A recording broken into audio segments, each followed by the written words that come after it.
క్రైస్తవుడు చేయవలసిన పోరాటం ఏది? పోరాటం ఏంటి? ఎలాగైనా మనం దీన్ని రాసుకోవచ్చు. దేవుని పిల్లలారా, క్రైస్తవ జీవితం ఒక పోరాటమా, లేదా క్రైస్తవుడు చేయవలసిన, క్రైస్తవుడికి ఉన్న పోరాటం ఏది అనేటువంటి పాఠాన్ని దేవుడు మనకిచ్చినటువంటి 66 పుస్తకాల నుంచి ఒక బ్రతుకు పాఠంగా ఈరోజు మనం ఆలోచిద్దాం. ప్రియులారా, యూదాపత్రిక 3వ వచనాన్ని మనం చూద్దాం. పరిశుద్ధ బైబిల్ గ్రంథం నుంచి పరిశుద్ధుడైన యూదా గారు రాసిన పత్రిక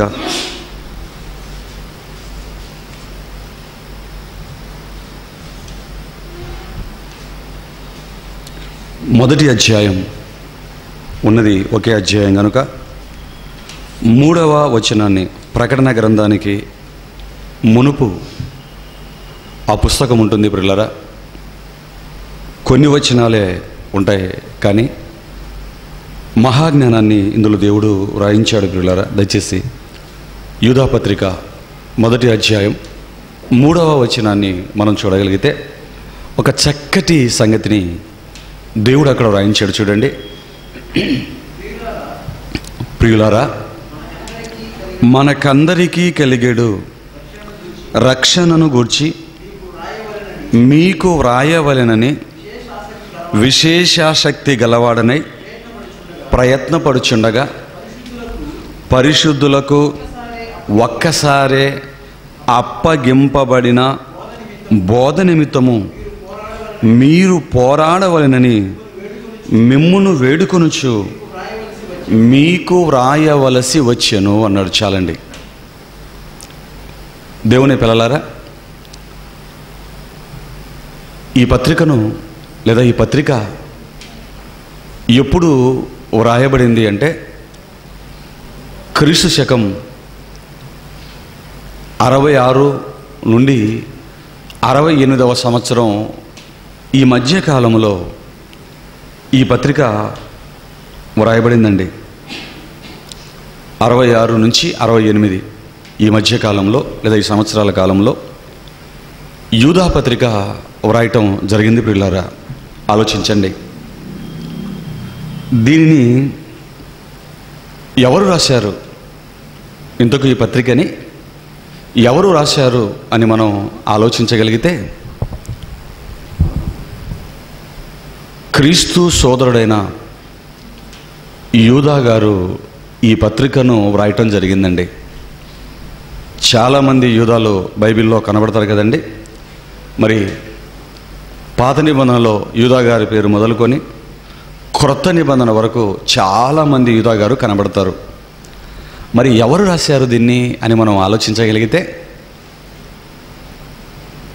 క్రీస్తు సోదరుడైన యూదా గారు.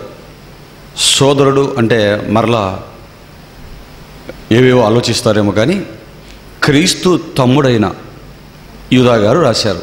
ఎందుకంటే యేసు క్రీస్తును కన్యగా ఉంటున్నప్పుడు మరియమ్మ కన్న తర్వాత, యేసేపు గారికి మరియమ్మకి వివాహమైన తర్వాత 4 కుమారులను కూడా యేసేపు గారు తన భర్త అయిన యేసేపు గారితో మరి మరియమ్మ గారు బిడ్డలను కన్నారు. వారిలో యూదా గారు కూడా ఉన్నారు. క్రీస్తు తమ్ముడైనటువంటి యూదా గారే ఈ పత్రికను రాశారండి. దేవుని పిల్లలారా, ఈయన వ్రాస్తూ ఇందుకు ఎవరికి రాశాడు ఈ పత్రిక అంటే క్రీస్తును ధరించుకున్న క్రైస్తవులకి, విశ్వాసులకి, నిజమైన దేవుని పిల్లలకి ఈ పత్రిక అయినా రాశాడండి. వ్రాస్తూ ఏం చెబుతున్నాడు ఈ మహానుభావుడు, ఏం చెబుతున్నాడు ఈ పరిశుద్ధ శిష్యుడు అని మనం ఆలోచిస్తే పిల్లలారా, ఆయన ఒక విషయం గురించి వ్రాయాలి అనుకున్నాడట.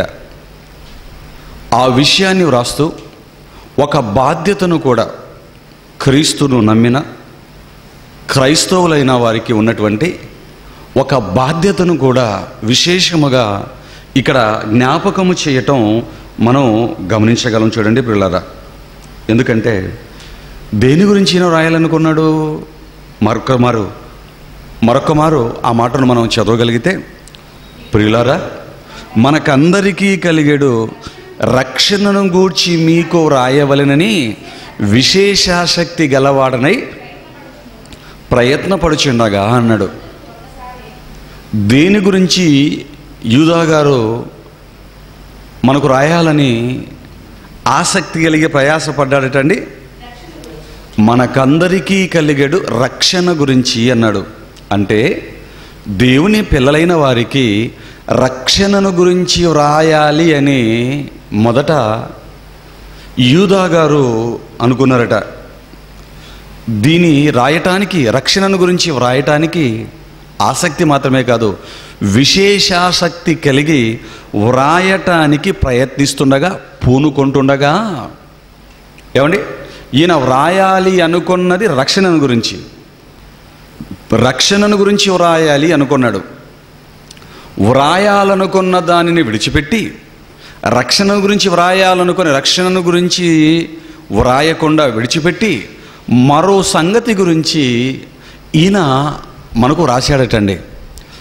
రక్షణ గురించి వ్రాయాలనుకున్న ఈయన దాన్ని పక్కన పెట్టి మరో సంగతి గురించి వ్రాయాలి అనుకున్నాడు. ఇంతకు ఈయన వ్రాసిన ఆ మరో సంగతి ఏంటి అని ఆలోచిస్తే తరువాత దానిని చెబుతున్నాడు. చూడండి, మనకందరికీ కలిగేడు రక్షణను గురించి మీకు వ్రాయవలెనని విశేషాసక్తి గలవాడనే ప్రయత్నపడుచుండగా, ఇదిగో రక్షణ గురించి నేను రాయాలనుకుంటుండగా నేను దీని గురించి రాయకుండా మరో దాని గురించి రాశాను అంటాడు. ఏంటది? పరిశుద్ధులకు ఒక్కసారే అప్పగింపబడిన బోధ నిమిత్తము మీరు పోరాడవలెనని మిమ్మల్ని వేడుకొనిచున్నాను. ఏంటి, దేని గురించి రాయాలనుకుని దేని రాస్తున్నాడట?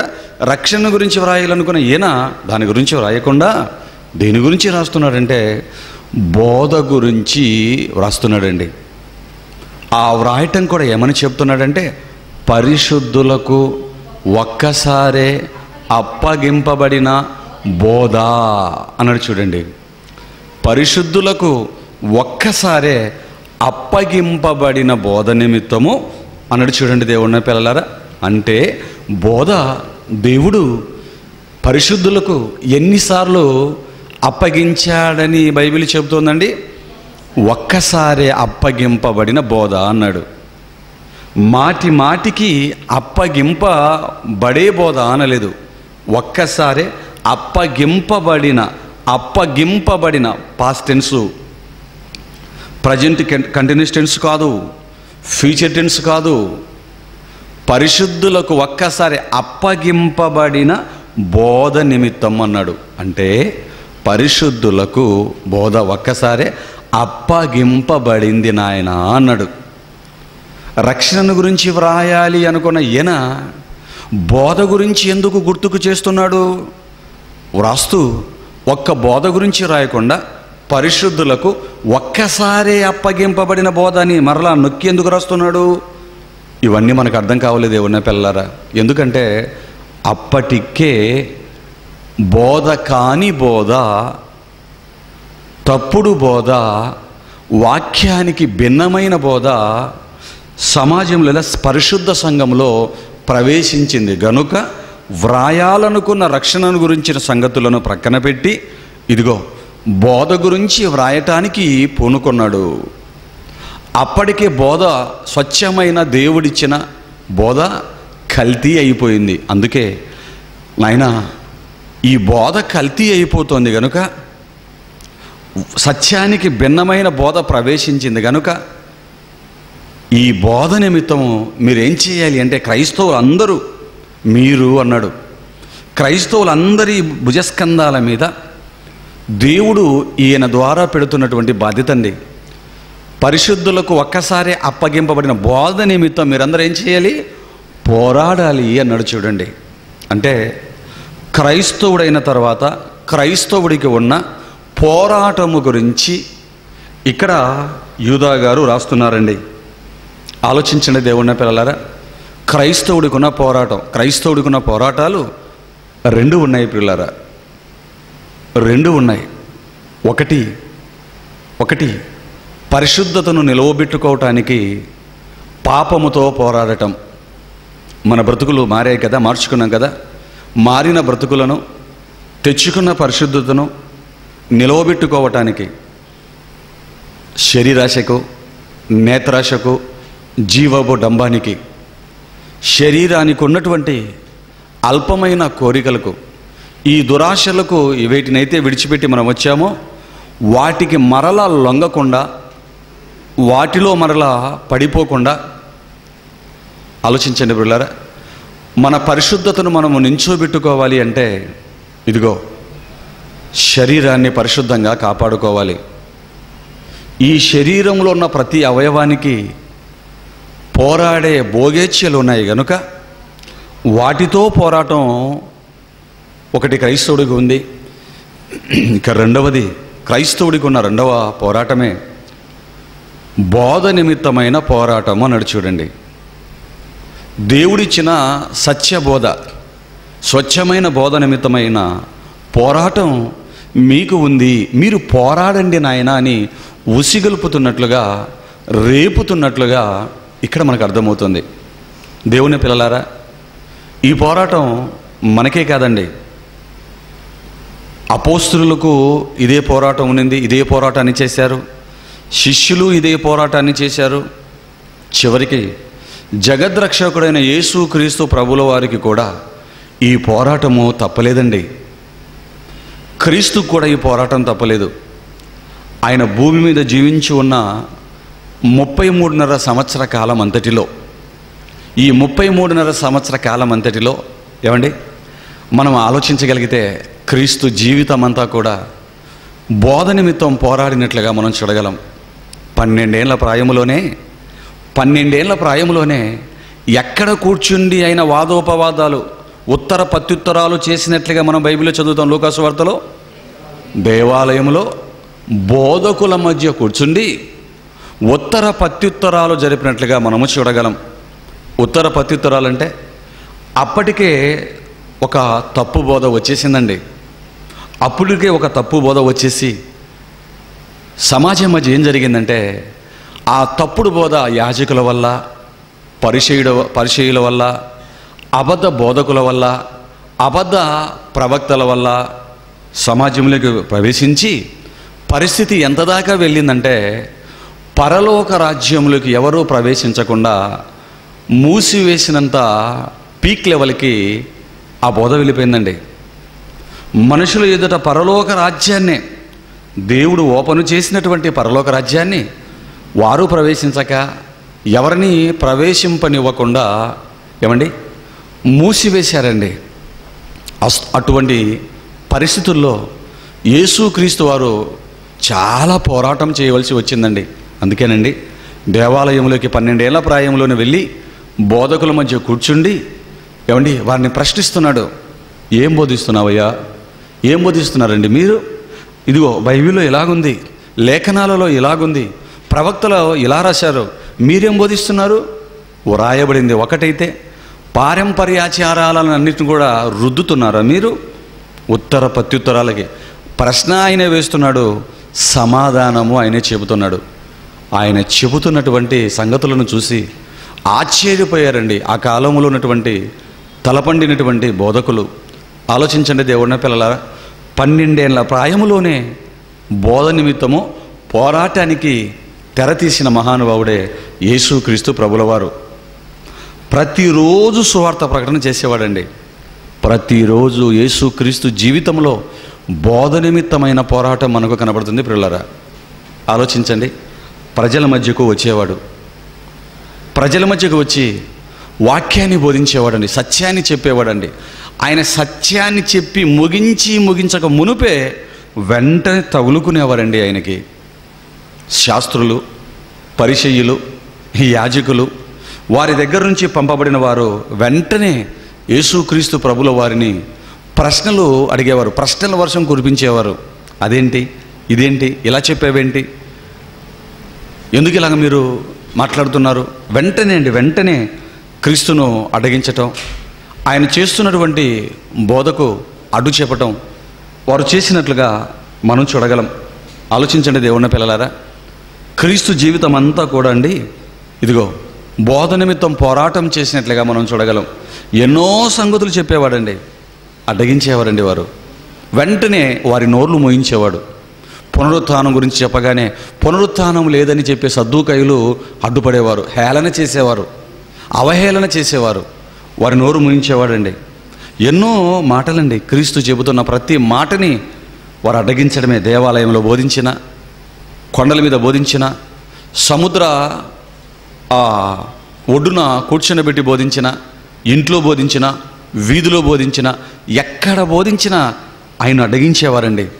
క్రీస్తు జీవితం అంతా బోధ కోసం పోరాడినట్లుగా మనం చూడగలం. అందుకే ఆయన మాట్లాడుతున్న ప్రతిసారి ఏం చెప్పేవాడంటే, ఇదిగో లేఖనాలలో ఇలా రాయబడి ఉంది, పరిశుద్ధ ప్రవక్తలు చెప్పిన ఆ పుస్తకాలలో ప్రవచనాలు ఇదిగో ఇవి రాయబడి ఉంది అని వాక్యాలు రాయబడిన ప్రవచనాలు ఎత్తి చెప్పేవాడండి. వారు ఒప్పుకోరు గనుక.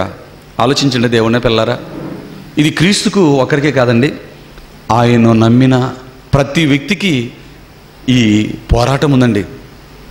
బోధ నిమిత్తమై పోరాడవలసినటువంటి బాధ్యత క్రైస్తవుడైనటువంటి ప్రతి వ్యక్తి భుజస్కంధాల మీద మోపబడి ఉంది.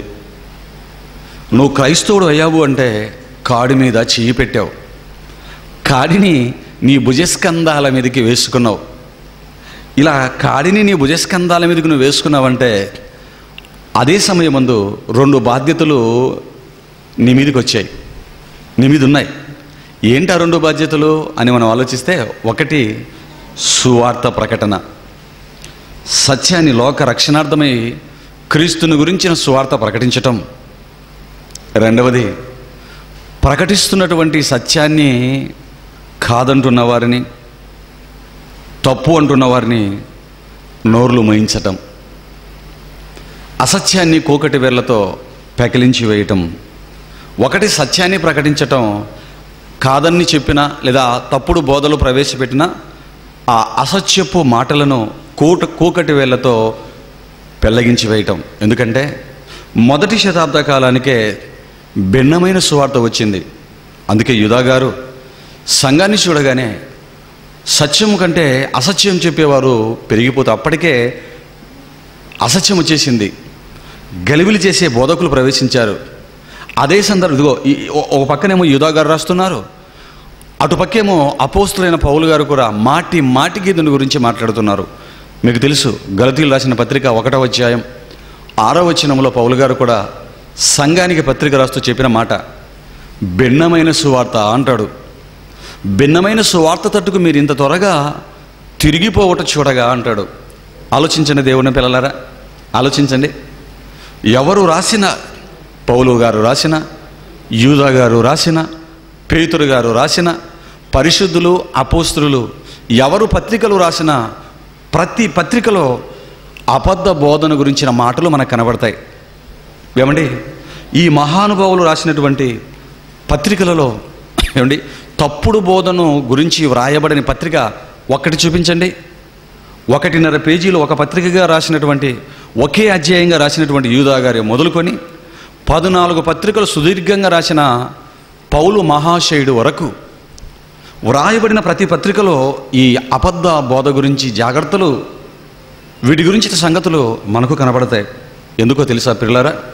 ఎందుకంటే సత్యాన్ని ప్రకటించడం మాత్రమే కాదు నాయన, సత్యము కంటే అసత్యము కూడా ఎక్కువగా ప్రబలుతుంది. కనుక క్రైస్తవులైన మీరు చేయవలసిన పోరాటం సత్యాన్ని ప్రకటిస్తూ అసత్యాన్ని కూకటి వేళ్లతో పెకిలించి వేయవలసిన బాధ్యత క్రైస్తవులైన ప్రతి వారి మీద, ప్రతి తరం మీద ఉంది అన్నాడు. మీ తరంలో అసత్యాన్ని కూకటి వేళ్లతో పెకిలించేవారు లేకుండా సత్యాన్ని మాత్రమే చెప్పుకుంటూ వెళ్ళిపోతున్నారా? సత్యాన్ని ప్రకటించిన వెంటనే అసత్యం అనేది గురుగుల్లాగా సత్యం కంటే ఎక్కువగా ప్రబలటం క్రీస్తు కాలంలో చూసాం, పౌలు గారు అపోస్తుల కాలంలో చూసాం. దేవుని పిల్లలారా, ఈ కాలంలో మరి విచ్చలవిడిగా మారిపోవటం మనం చూడగలం. ఆలోచించండి. అంటే క్రైస్తవుడైన ప్రతి వ్యక్తికి ఇదిగో ఈ పోరాటం అనేది తప్పనిసరిగా ఉండాలి. మీరు పోరాడండి నాయన అన్నాడు. చూడండి దేవుని పిల్లలారా, మీరు పోరాడండి. మేము పోరాడుతున్నాం, మీరు పోరాడండి అంటున్నాడు. పౌలు గారు కూడా ఫిలిప్పీలకు రాస్తూ చెప్పిన మాట మీకు తెలియంది కాదు. ఫిలిప్పీ సంఘానికి పత్రిక రాస్తూ ఫిలిప్పీలకు రాసిన పత్రిక చూడండి ప్రియులారా, అపోస్తలుడైన పౌలు ఫిలిప్పీలకు కూడా పత్రిక రాస్తూ వారిని హెచ్చరిస్తూ చెప్పిన మాట చూడండి. పౌలు ఫిలిప్పీలకు రాసిన పత్రిక 1వ అధ్యాయం, అపోస్తలుడైన పౌలు ఫిలిప్పీలకు రాసిన పత్రిక 1వ అధ్యాయం 28వ వచనాన్ని చూడండి ప్రియులారా. ఏ విషయములోనూ ఎదిరించు వారికి బెదరక అందరూ ఒక్క భావముతో సువార్త విశ్వాస పక్షమున పోరాడుచు. క్రైస్తవ పిల్లలుగా, విశ్వాసులుగా మీరు చేయవలసిందేంటి? ఎవడు ఎదిరించినా, ఎవడు ఎదురు నిలబడినా మీరు భయపడక, బెదరక సువార్త విశ్వాస పక్షాన ఏం చేయాలి? మీరంతా కూడా పోరాడచ్చు. ఎందుకంటే ఈ సువార్త విశ్వాసాన్ని కాదనేవారు, ఎదిరించేవారు లోపట ఉంటారు, బయట ఉంటారు. అంటే లోపట అంటే సంఘములో ఉంటారు, నమ్ముకున్నామని చెప్పుకున్న వారిలో ఉంటారు, దాన్ని వ్యతిరేకిస్తూ నమ్మమని చెప్తున్నటువంటి సంఘము వెలుపట లోకంలో కూడా, అన్ని జనుల్లో కూడా ఉంటారు.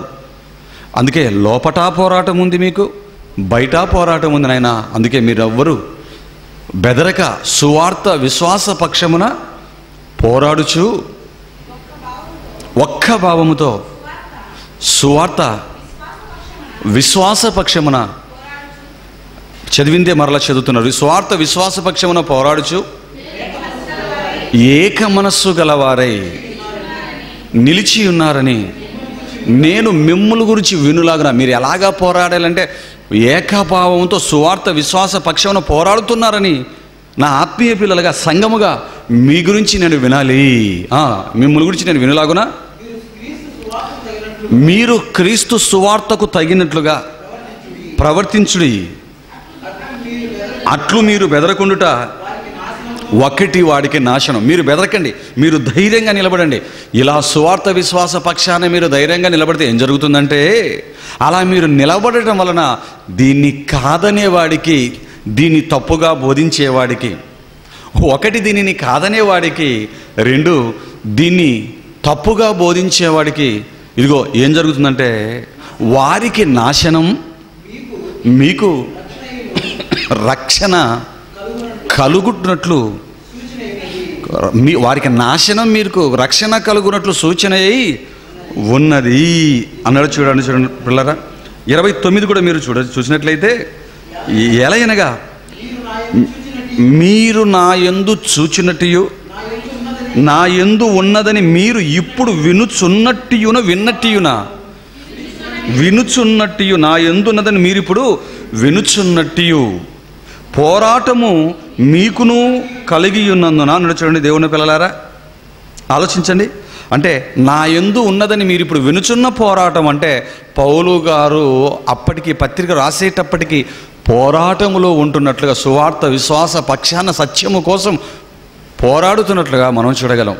క్రీస్తు జీవితం అంతా కూడా పిల్లరా ఇదిగో సత్యాన్ని ప్రకటిస్తూ ఏమండి తప్పుడు బోధను ఖండిస్తున్నాడు. బోధ కోసం పోరాటం మనకు కనబడుతుంది. పౌలు గారి జీవితంలో కూడా బోధ కోసం పోరాటం, అపోస్తుల జీవితాలందరిలో కూడా దీనికోసం పోరాటం. మనల్ని కూడా ఏం చేయమంటున్నాడంటే, దీని పక్షాన మీరు పోరాడండి నాయన. లోపల దీన్ని కాదని అసత్యాన్ని బోధించేవారు ఉన్నారు. అందుకే రహస్యముగా తేబడి దొంగతనముగా ప్రవేశించిన కపట సహోదరులు అంటాడు. రహస్యంగా యూదాపత్రికలో కూడా అండి, యూదాపత్రికలో కూడా 4వ వచనం అదే చెప్తాడండి. రహస్యముగా ప్రవేశించారు వీరు, దొంగతనముగా వచ్చారు. లోపటి వారు బయట నుంచి కూడా ఎదిరించేవారు ఉన్నారు అన్నాడు. చూడండి దేవుని పిల్లలారా, ఎందుకంటే ఈరోజు కూడా అండి ఆలోచిస్తేనండి, ఈరోజు సత్యము కంటే అసత్యం ఎక్కువగా ప్రకటింపబడుతున్నట్లుగా మనం చూడగలం. దీని గురించినటువంటి ఆలోచన సేవకులకి, వాక్యాన్ని ప్రకటిస్తున్న వారికి లేకపోవటం కూడా మనం గమనించగలం. ఎందుకంటే దేవుని పిల్లలారా, ఈ రోజున క్రైస్తవ ప్రపంచాన్ని మనం చూసినప్పుడు, ప్రపంచ క్రైస్తవ్యానండి, not only Andhra, not only India, world వైడ్గా ప్రపంచ సార్వత్రిక సంఘాన్ని మనం చూసినప్పుడు సత్యాన్ని బోధించేవారు ఎక్కువ ఉన్నారా, అసత్యాన్ని బోధించేవారు ఎక్కువ ఉన్నారని ఆలోచిస్తానండి.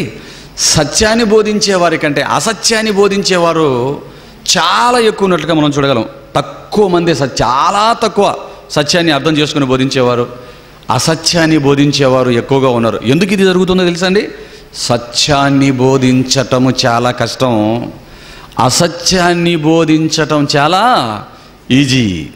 సత్యాన్ని బోధించడం చాలా కష్టం, అసత్యాన్ని బోధించడం చాలా ఈజీ. ఎందుకంటే సత్యాన్ని నమ్మేవారు చాలా తక్కువగా ఉంటారు, అసత్యాన్ని నమ్మేవారు, ప్రోత్సాహపరిచేవారు చాలా ఎక్కువగా ఉంటారు. ఎందుకు సత్యాన్ని నమ్మేవారు చాలా తక్కువగా ఉంటారు, అసత్యాన్ని నమ్మేవారు చాలా ఎక్కువగా ఉంటారు అంటే, సత్యాన్ని నమ్మితే వాడు పరలోకం కోసం బ్రతకాలి, దేవుడి కోసం తన ప్రాణాలనే ఫలంగా పెట్టాలి. అసత్యమైతే దేవుని నమ్ముకున్నామని చెప్పుకొని ఎన్నో పొందుకునే పరిస్థితి ఉంటుంది. అంత లాభాలతోనే, ప్రయోజనాలతోనే, ఆశీర్వాదాలతోనే, అంత ప్లస్సులతోనే తన జీవితం ఉంటుంది కనుక ఆలోచించండి దేవుని పిల్లలారా. ప్రజలకు ఇదే ఇష్టమండి. ఎందుకంటే ప్రజలకు కూడా దురద చెవులు కలిగిన వారే అంటాడు. ఆలోచించండి దేవుని పిల్లలారా. ఎందుకంటే ఇలా బైబిల్ని మనం ఆలోచించుకుంటూ పోతేనండి, ఆలోచిస్తానండి, సత్యాన్ని చెప్పేవారు ఎప్పటికీ తక్కువ, అసత్యాన్ని చెప్పేవారు ఎప్పటికీ ఎక్కువ. ఈజీ కనుక, ప్రజలందరూ ఇష్టపడతారు కనుక, మందలు మందలుగా అసత్యం కోసమే ప్రజలు వస్తారు కనుక. ఆలోచించండి పిల్లలారా. వాక్యం ఇచ్చింది ఒక అందుకైతే చెప్పడం మరొక అందుకు మారిపోతుంది కనుక. ఈ మధ్యకాలంలో ఒక ఆయన ప్రశ్నిస్తున్నాడు, బ్రదర్, మరి సభలలో చెబుతున్న మాటలు నేను వింటున్నాను, క్రైస్తవుల సభలకు చాలా వాటికి నేను అటెండ్ అయ్యాను, టీవీ ఛానల్స్లో కూడా, యూట్యూబ్లో కూడా నేను చూస్తుంటానండి. చూస్తున్నప్పుడు ఎవరు చెప్పినా, ఎక్కడ చెప్పినా, ఎప్పుడు చెప్పినా అంత ఒకే పాట పాడుతున్నట్లుగా నేను గమనించానండి. యేసుక్రీస్తు నమ్ముకుంటే మీ కష్టాలు పోతాయి, మీ రోగాలు పోతాయి, మీ నష్టాలు పోతాయి, లాభంలోకి వచ్చేస్తారు మీరు, మీ బ్రతుకంతా కూడా పూలబాటగా మారిపోతుంది, ఆశీర్వాదాలతో నిండిపోతాయి, కష్టాలన్నీ తొలగిపోతాయి. ఎవరు చెప్పారా రోగం పోదని, ఎవరు చెప్పారా ఉద్యోగం నీకు రాదని, ఎవరు చెప్పారా కోసి కొట్టివేయబడదని, ఎవరు చెప్పారు నీ అప్పులు పోవని, ఇలాంటి మాటలే ఎక్కడ చూసినా. రండి, మీ దుఃఖ దినాలు సమాప్తములవుతాయి, మీ సమస్య నుంచి మీరు విడిపింపబడతారన్నటువంటి మాటలే ఎక్కడ చూసినా నేను వింటున్నానండి. ఏమండి, విన్నాను, వారు చెప్పారు, నేను విన్నాను, అంతవరకు నాకు సమస్య లేదండి. కానీ అండి, నేను పని చేసే చోట మా యజమానుడు ఉన్నాడండి, పెద్ద కోటీశ్వరుడు అండి. మరి ఆ యజమానుడి భార్య దగ్గర నేను అసిస్టెంట్గా చేస్తుంటానండి. మరి ఆవిడ జీవితాన్ని చూసినప్పుడు అండి, ఆవిడకి ఏది తక్కువ లేదు, మంచి వసతులు ఉన్నాయి, కోట్ల రూపాయలు ఆస్తి, డబ్బులకు కుదవలేదు, బట్టకు కుదవలేదు, రిచెస్ట్ లైఫ్, మంచి కాస్ట్లీ బట్టలు వేసుకుంటారు, కాస్ట్లీ కార్లు ఉన్నాయి, లగ్జరీ హౌస్లు ఉన్నాయి ఆవిడకి, ఒంటి నిండా 7 వారాల నగలు, ఇప్పుడంటే అప్పుడు బంగారు, రకరకాలైన బంగారు, మాటికి లేటెస్ట్ నగలను కూడా కొంటూ ఉంటారు ఆవిడ. కానీ ఆవిడ మంచి ఆవిడండి, మా మేడం గారు చాలా మంచి ఆవిడ, ఉత్తమరాలండి ఆవిడ. మరి అన్నీ తక్కువ ఉన్నాయి. ఆవిడకి సువార్త చెప్పాలని నేను చూశాను, కానీ ఏం చెప్పాలో నాకు అర్థం కాలేదండి అన్నాడు.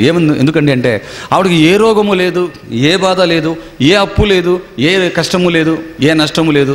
మరి ఇటువంటి ఆవిడకి ఏం చెప్పాలో నాకు దిక్కు తెలియదండి. నేనైతే క్రీస్తు నమ్ముకున్నాను, కానీ ఆవిడకి ఏం చెప్పాలో నాకు దిక్కు తెలియదు. ఆవిడకి ఎలా చెప్పాలండి సువార్త అని అడుగుతున్నాడు. ఏమండి, ఎప్పుడైనా మీకు కూడా వచ్చిందా? ఆలోచించండి దేవుని పిల్లలారా. ఆవిడకి ఏమని చెప్పాలండి సువార్త, ఎలా ప్రారంభించాలో నాకు అర్థం కాలేదండి అన్నాడు.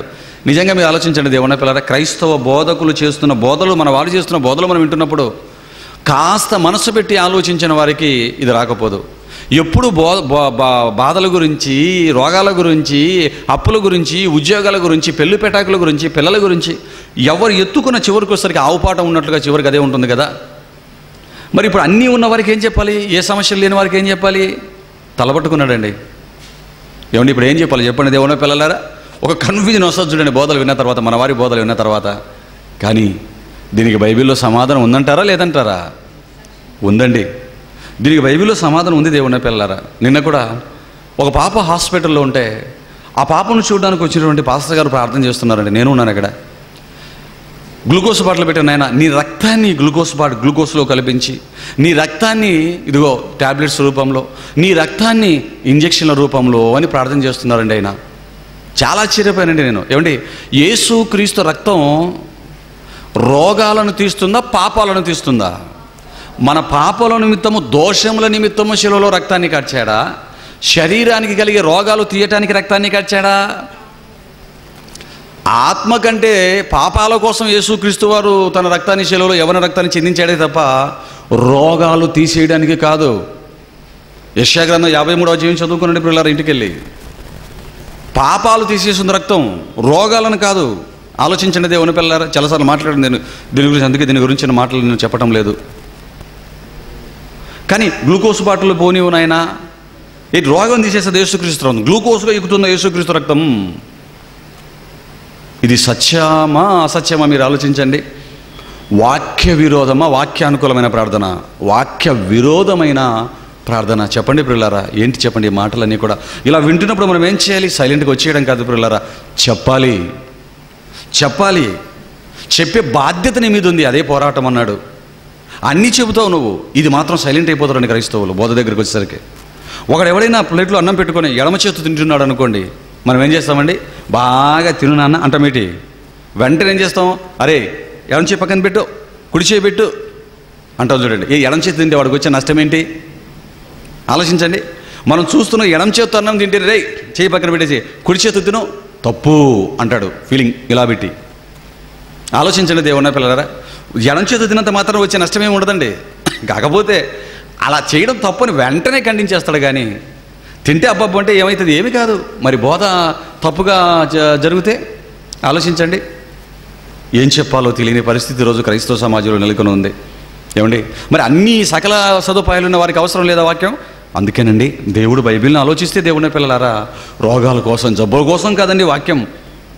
అందుకే చెప్తారు, ప్రయాసపడి భారము మోసుకున్న, రోగాల్లో, బాధల్లో, అప్పుల్లో, వేదనలో ఉన్న వారలారానా, సమస్త జనులారానా? ప్రయాసపడి భారం మోసుకుని సమస్త జనులారా. నువ్వు కోటీశ్వరరాలు అయినా, నువ్వు ఏ కొదవ లేనటువంటి పురుషుడు అయినా, నీ స్థితి ఎలాగున్నా, నువ్వు రాజు అయినా, మంత్రి అయినా, ప్రపంచ దేశాధ్యక్షుడు అయినా, ఎవరివైనా కావచ్చు, ఎంత కోటీశ్వరుడైనా కావచ్చు, ప్రయాసపడి భారం మోసుకుని సమస్త జనులారా నా దగ్గర రండి. ఏ భేదము లేదు. అందరూ పాపము చేసి దేవుడు అనుగ్రహించు మహిమను అందరూ అందరూ అందరూ నేనే మార్గం, నేనే సత్యం, నేనే జీవం, నా ద్వారానే తప్ప ఎవ్వడును పేదవాడైనా ధనికుడైనా, సమస్యలతో ఉన్నవాడైనా, ఏ సమస్యలు లేనివాడైనా, అంతా ఉన్నవాడైనా, ఏమీ లేనివాడు, ఎవ్వడును దేవుని యొద్దకు రాలేడు అన్నాడు. చూడండి దేవుని పిల్లలారా. అంటే అందరికీ ఈ వాక్యం ఆలోచించిన బోధలు విన్న తర్వాత మనిషి కన్ఫ్యూజ్ అయ్యేటట్టుగా ఈరోజు క్రైస్తవ బోధలు మారిపోయాయి. మీరు ఆలోచించిన పిల్లలారా. ఎందుకంటే ఒక మంచి విశేషమైన సంగతిని రోజు మీకు నేను గుర్తు చేస్తానండి. ఎందుకంటే పిల్లరా, ఒక మంచి సంగతి చెప్పాలన్న ఆలోచనతోనే, ఒక అబద్ధ బోధను సమాజంలో, క్రైస్తవ సమాజంలో లేకుండా కూకటి వేలతో పెగిలించే వేలన్న ఆలోచనతోనే ఈ పాఠాన్ని మేము ముందుకు మరి తీసుకురావడం జరిగింది. ఆలోచించినది ఏమన్నా పిల్లరా, ఇవే కాదండి. ఇలాగ ఆలోచిస్తే ఒకటి కాదు, రెండు కాదు, క్రైస్తవులు, బోధకులు కానివ్వండి, వాక్యోపదేశకులు అనుకున్నారు ఎక్కువ మంది అండి. అందరూ కాదు, ఎక్కువ మంది. నోరు తెరిస్తే వాక్య విరోధమైన ప్రార్థన, నోరు తెరిస్తే వాక్య విరోధమైనటువంటి మాటలు, బోధలు మరి చేయటం మనం గమనించగలం. ఎందుకంటే మనం ఒక ఆయన చెప్పాడండి, ఒక ఆయన మాట్లాడుతూ, మరి శ్రీకాకుళం జిల్లా అనుకుంటాను, ఆయన ఆంధ్రాలోనే ఉన్నారు, ప్రస్తుతం హైదరాబాద్లో ఉన్నారు. ఆయన ఒక బ్రాహ్మణ కుటుంబంలో పుట్టాడండి. ఏమండి, ఆయన గురించి ఆయన సాక్ష్యం రాసుకుంటున్నాడు. ఆయన సాక్ష్యం సీడీల రూపంలో చెప్పుకుంటున్నాడు అండి, క్యాసెట్ల రూపంలో. చిన్నప్పుడు బాగా చూసాం, విన్నాం, ప్రేరేపింపబడ్డాం. ఆయన ఏమని చెప్పాడు అంటేనండి, ఇదిగో మరి నేను ఒక సద్బ్రాహ్మణుడిగా ఒక ఆలయంలో సేవలు అందిస్తూ ఉంటున్నప్పుడు యేసుక్రీస్తుని నమ్ముకున్న తర్వాత మైకులో, అదే గుడిలో ఉన్నటువంటి మైకులో యేసుక్రీస్తుని గురించిన సువార్త నేను కన్యక గర్భవతి కుమారుని కనునని ఆయన గురించి చెప్పాను.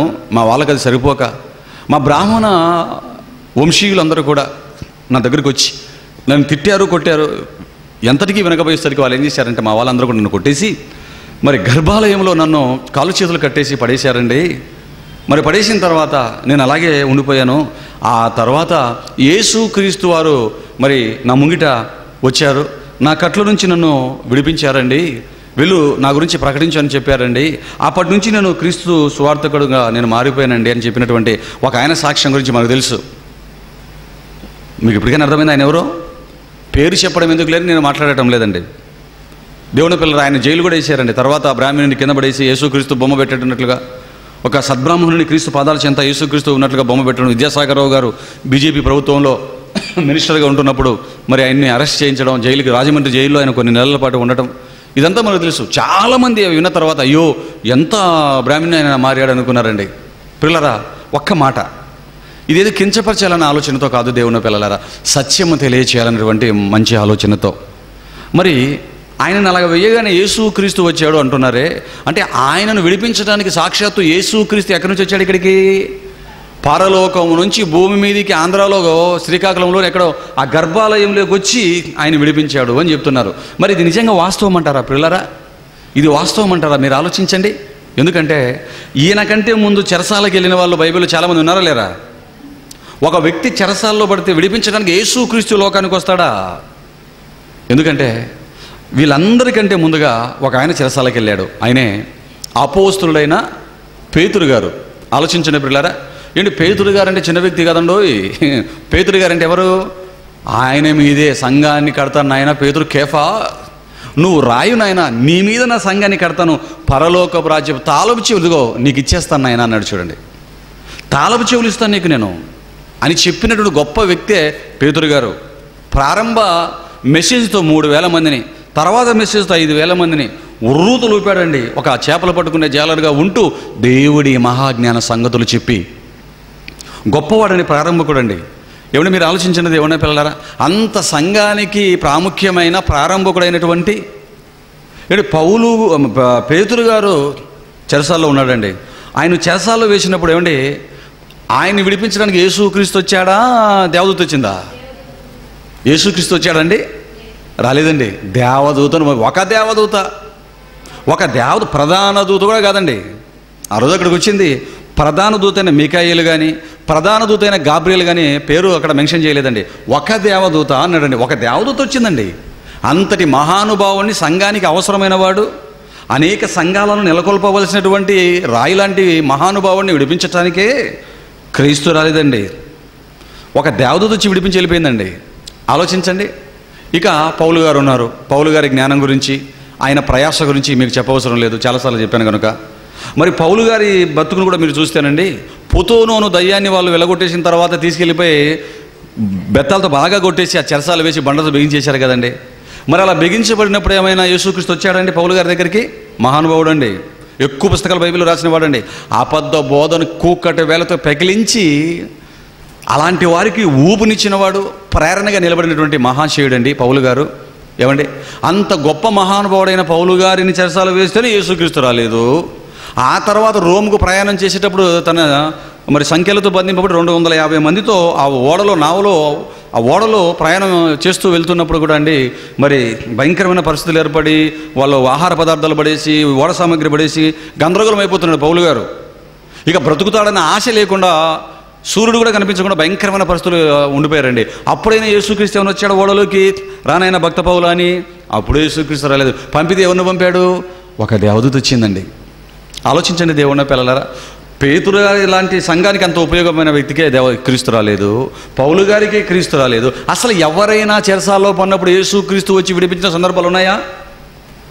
కానీ దేవుని పిల్లలారా, యేసుక్రీస్తు నన్ను విడిపించడానికి వచ్చారని మనం ఆయన చెబుతున్నారంటే మీరు ఆలోచించండి. ఆలోచించమని చెప్తున్నాను అంతే. ఎందుకంటే తెలియక చెప్పేశాడో తెలిసి చెప్పేశాడో పక్కన పెట్టండి, ఆయనకి తెలియదు లేండి వాక్యం, పోనింది పాపం. కానీ మరలా ఇటువంటి వ్యక్తులు రాకుండా ఉండాలి అంటే ఇటువంటి బోధ సంఘానికి అవసరం. ఎందుకంటే మేము చాలా నమ్మేసామండి, ఆయన చెప్పిన పుస్తకాలు చాలామందికి పంచాం. ఆలోచించండి దేవుని పిల్లలారా, ఆలోచించండి. చెప్పాలండి ఏది సత్యమో ఏది అసత్యమో సమాజానికి చెప్పవలసిన బాధ్యత ప్రతి క్రైస్తవుడి మీద ఉంది అన్నాడు. ఆలోచించి పిల్లలారా, అవగాహన కోసం ఈ 2 మాటలు సందర్భాలు మీ ముందుకు తీసుకొచ్చాను. ఇప్పుడు ఒక విశేషమైన సందర్భాన్ని బైబిల్ నుంచి మనం ఆలోచిద్దాం. ఎందుకంటే పరిశుద్ధులకు ఒక్కసారి అప్పగింపబడిన బోధ నిమిత్తము మీరు పోరాడవలనని మీకు రాశాను అన్నాడు కదండి. రాయటానికి నేను ప్రయాసపడుతున్నాను, మీకు రాశాను నాయన అన్నాడు కదండి యూదా భక్తుడు. ఆలోచించండి దేవుని పిల్లలారా. మరి ఒక విశేషమైన సంగతిని, ఒక తప్పు బోధని ప్రపంచ క్రైస్తవ సమాజం తప్పుగా అర్థం చేసుకున్నటువంటి ఒక మంచి సందర్భాన్ని బైబిల్ నుంచి మనం చూద్దాం. ఎందుకంటే ఆ సందర్భం ఏంటంటే, మరి తండ్రి అయిన దేవుణ్ణి మనుషులు చూడగలరా లేదా అనే దాన్ని ఇంతకుముందుకు మీకు 2 పార్ట్లుగా పాఠంగా చెప్పడం జరిగింది. ఆ సందర్భంలో ఒక మాటను విడిచిపెట్టామండి, తర్వాత చెప్పాలి అనుకున్నాను. అదే ఇప్పుడు మీ ముందుకు తీసుకొచ్చాను. అదేంటంటే, దేవుడి స్వరాన్ని, తండ్రి అయిన దేవుడి స్వరాన్ని మనుషులు వినగలరా, లేదా తండ్రి అయిన దేవుడితో మనుషులు ఎప్పుడైనా మాట్లాడారా అన్నటువంటి సందర్భాన్ని. ఎందుకంటే దేవుడిన పిల్లలారా, నాటి నుంచి నేటి వరకు అంటే 66 పుస్తకాలుగా బైబిల్ వచ్చి మొదటి శతాబ్దము తర్వాత అపోస్తులు లోకాన్ని విడిచిపెట్టి వెళ్ళిపోయిన తర్వాత ఏమండి, మరి బోధ అంతా కూడా కలుషితమైపోవడం మనం చూడగలం. మొదటి శతాబ్దంలో అపోస్తులు శిష్యులందరూ వెళ్ళిపోయిన తర్వాత ప్రపంచంలో ఎటువంటి పరిస్థితి నెలకొనిందంటే, నాటి నుంచి నేటి వరకు అండి, దేవుడు నాతో మాట్లాడాడండి, దేవుడు మాతో మాట్లాడాడండి అని చెప్పేవారు చాలామంది ఎక్కువైపోయారు పిల్లరా. చాలామంది ఈరోజు అంటున్న వారిని కూడా మనం చూస్తున్నాం. కాస్త భక్తులు పాపులర్ అవ్వగానే అనేకులు చెప్పే మాట ఏంటంటే, నాకు యేసుక్రీస్తు కనబడ్డాడు, లేదా యేసుక్రీస్తు నాతో మాట్లాడాడు, యేసుక్రీస్తు ఇప్పుడు నాతో మాట్లాడుతూనే ఉన్నాడు, లేదా దేవుడు నాతో మాట్లాడుతూనే ఉన్నారు అని చెప్తుంటారు. దేవుని పిల్లలారా, మరి ప్రారంభంలో ఆదాము మొదలుకొని నేటి వరకు ఎవరైనా ఎక్కడైనా దేవుని స్వరాన్ని విన్నట్లుగా మరి బైబిల్ ఎక్కడైనా ఉందా పిల్లలారా? ఎక్కడైనా ఉందా చెప్పండి. బైబిల్ని మనం పరిశీలిస్తేనండి ఒక చక్కటి మాట ఉన్నది చూడండి. యోహాను రాసినటువంటి సువార్త, యోహాను సువార్త, యేసుక్రీస్తు వారే మాట్లాడిన మాటలు చూడండి పిల్లలు. 5వ అధ్యాయం 37వ వచనాన్ని మీరు చూడగలిగితే అక్కడ చెప్పబడిన మాట చూడండి. ఎందుకంటే ఈరోజు ఈ మాటలు చెప్పి దేవుడు నాతో మాట్లాడాడు, దేవుడు ఇలా చేయమని మీకు చెప్పాడు, అలా చేయమని మీకు చెప్పాడు అని చెబుతూ చాలామంది క్రైస్తవ పిల్లలు తప్పుదోవ పట్టిస్తున్న వారు ఉన్నారు. చాలామంది తప్పుదోవ పట్టిస్తున్నారండి. మచ్చుకు ఎన్నో. ఉదాహరణకి ఒక పెళ్లి సంబంధం గురించి ఈ మాట చదివిన తర్వాత చెప్తాను. యోహాను రాసిన సువార్త, యోహాను సువార్త 5వ అధ్యాయం 37వ వచనాన్ని మనం చూడగలిగితే క్రీస్తే మాట్లాడుతూ ఏమన్నాడు చూడండి. మరియు నన్ను పంపిన తండ్రి నన్ను గురించి సాక్ష్యం ఇచ్చుచున్నాడు, మీరు ఏ కాలమందైనను ఆయన స్వరము వినలేదు, ఆయన స్వరూపము చూడలేదు అన్నాడు చూడండి పిల్లరా. దేవుని స్వరూపాన్ని చూశారా లేదన్న దాన్ని పక్కన పెడితే అసలు చూడలేదన్నాడు. ఆయన స్వరము వినలేదు అన్నాడు చూడండి. ఆయన స్వరము వినలేదు, ఏ కాలమందైనను ఎవరును ఆయన స్వరము వినలేదు. మీరు ఏ కాలంలో ఆయన స్వరము వినలేదు, ఆయన స్వరూపము చూడలేదు, ఆయన స్వరము వినలేదు అంటున్నాడు. ఆలోచించండి. ఎప్పటికీ మొదటి శతాబ్ద కాలంలో యేసుక్రీస్తు వారు చెప్పేటప్పటికీ అంతవరకు ఎవరూ దేవుని స్వరం వినలేదు నాయన అన్నాడండి. ఎవరు మీరు వినలేదు యేసుక్రీస్తు చెప్తున్నాడండి, ఎవరో కాదండి. మరి అంతవరకు వారికి వినిపించిన స్వరాలు ఎవరి స్వరాలు? ఆది కాండంలో ఇదిగో ఏదెను వనంలో ఆదాము మొదలుకొని క్రీస్తు వరకు వినబడినటువంటి స్వరాలు ఎవరి స్వరాలు అవి? ఎవరి స్వరాలు? దేవుడి స్వరమా, దేవదూతల స్వరమా? దేవదూతల స్వరం కదా పిల్లరా. ఎందుకంటే మధ్యవర్తి చేత దేవదూతల ద్వారా పొదలో కనిపించింది దేవదూత మోషే గారికి. పొదలో మోషే గారితో మాట్లాడింది కూడా ఎవరో తెలుసా అండి? దేవదూతేనండి. అక్కడ దేవదూతే. అబ్రహాము గారి దగ్గరికి వచ్చి కనిపించింది దేవదూతే. లోతు గారి దగ్గరికి వచ్చింది దేవదూతే. ఇలా బైబిల్ అంతా మరి పరిశీలిస్తున్నప్పుడు అండి, దేవుడు ఎక్కడే కానీ మాట్లాడాడండి. దేవుడి మాటలను, ఆయన తన మాటలని దేవదూతల ద్వారా నియమించినట్లుగా, దేవదూతల ద్వారా పలికించినట్లుగా మనము చూడగలం. మచ్చుకు ఒక మంచి రెఫరెన్స్ మీకు ఇస్తాను. హెబ్రీలకు రాసిన పత్రిక 2వ అధ్యాయం 2వ వచనం చూడండి. హెబ్రీ పత్రిక 2వ అధ్యాయం 2వ వచనం. చాలా వచనాలు ఉన్నాయండి. ఎందుకనగా దేవదూతల ద్వారా పలకబడిన వాక్యము స్థిరపరచబడినందున అన్నాడు చూడండి. దేవదూతల ద్వారా పలకబడిన వాక్యము స్థిరపరచబడిన అన్నాడు పిల్లరా. దేవదూతల ద్వారా పలకబడిన వాక్యము స్థిరపరచబడినది అంటే దేవుడికి మనుషులకి మధ్య దేవుడి పక్షాన దేవుడి మాటలను మనిషి దగ్గర తీసుకొచ్చింది ఎవరు? వినిపించే స్వరాలు ఎవరు అండి? దేవదూతల ద్వారా పలకబడిన వాక్యం, మాట దేవుడిది, పలుకుతున్నది దేవదూతలు. ఆలోచించండి, దేవదూతల ద్వారా పలకబడినటువంటి వాక్యం స్థిరపరచబడినందున. అలాగే గలతీ పత్రికలో ఒక మాట ఉంటుంది 3వ అధ్యాయంలో, చూడండి ఆ మాట కూడా 3:19 ఒక మంచి మాట ఉంటుంది చూడండి. గలతీలు రాసిన పత్రిక 3వ అధ్యాయము 19వ వచనాన్ని కూడా మీరు జాగ్రత్తగా చూడగలిగితే అక్కడ కూడా ఒక మాట ఉంటుంది చూడండి ప్రియులారా. అలాగైతే ధర్మశాస్త్రం ఎందుకు? ఎవనికి ఆ వాగ్దానము చేయబడినో ఆ సంతానం వచ్చే వరకు అది అతిక్రమమును బట్టి దానికి తర్వాత ఇవ్వబడెనో అది మధ్యవర్తి చేత దేవదూతల ద్వారా నియమింపబడిను అన్నాడు. చూడండి, మధ్యవర్తి చేత దేవదూతల ద్వారా నియమింపబడను. ఇదిగో ధర్మశాస్త్రం పాత నిబంధన కాలమంతా దేవదూతల ద్వారా దేవుడు నియమించినట్లుగా దేవదూతల ద్వారా మాట్లాడాను అన్నాడు తప్ప దేవుడు డైరెక్ట్గా స్వరము వినిపించినట్లుగా ఎవరితోనైనా మాట్లాడినట్లుగా మనకు కనబడదు. ఆలోచించండి దేవుని పిల్లలారా, మీరు ఆలోచించండి. ఇదంతా పాత నిబంధన కాలానికి సంబంధించి దేవుడు చెబుతున్నమాట. మరి నేటి కాలంలో ఏం చెప్తున్నాడు? పోనీ అప్పుడంటే దేవదూతల ద్వారా మాట్లాడేశాడు, ధర్మశాస్త్రాన్ని ఇదంతటినీ కూడా ప్రవక్తలకు దేవదూతల ద్వారా పంపించాడు. మరి నేటి కాలపు పరిస్థితి ఏంటి అని ఆలోచిస్తే, ఇదిగో క్రొత్త నిబంధన కాలం వచ్చిన తర్వాత కూడా దేవుడు మనుషులతో మాట్లాడే విధానం ఎలాగుంటుందో తెలియచేసే ఒక అద్భుతమైన స్థిరమైన వాక్యపు లేఖన భాగాన్ని చూడండి. హెబ్రీలకు రాసిన పత్రిక, పౌలు హెబ్రీలకు రాసిన పత్రిక 1వ అధ్యాయం 1వ వచనాన్ని చూడండి ప్రియులారా. పౌలు గారు హెబ్రీలకు రాసిన పత్రిక 1వ అధ్యాయము 1వ వచనాన్ని చూడండి.